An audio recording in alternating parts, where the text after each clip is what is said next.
આજની યુવા પેઢી કે જેને પૈસો ક્યાંથી આવે છે અને મોજ-શોખ કઈ રીતે પૂરા થાય છે એ માટેનો આ સરસ મજાનો વિડીયો. એક દીકરી હોય છે કે જે માંગે એ એને ઘરમાં મળી રહેતું હોય છે.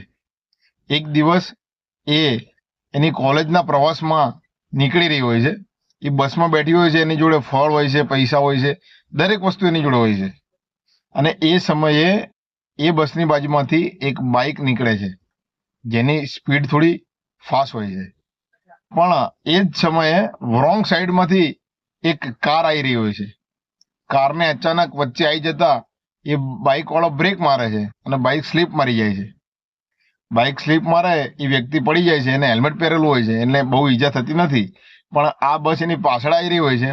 બસ વાળો પણ સમયે બ્રેક મારી દે છે એટલે બાઇક વાળાને ઈજા નથી થતી.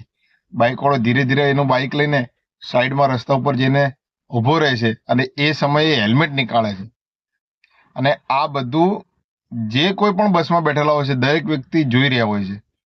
જ્યારે એ બાઇક વાળો વ્યક્તિ એનું હેલ્મેટ નીકાળે ત્યારે જે પેલી દીકરી હોય છે એને ખ્યાલ આવે છે કે આ તો મારા પપ્પા છે.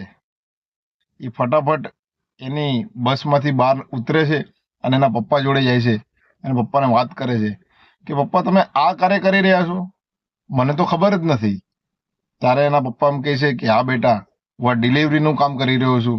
મારે આ ડિલિવરી 10 મિનિટમાં પૂરી કરવાની હોય છે અને મારે બહુ ટાઈમ જતો રહ્યો હતો એટલે હું થોડું ફાસ્ટ ચલાવતો હતો.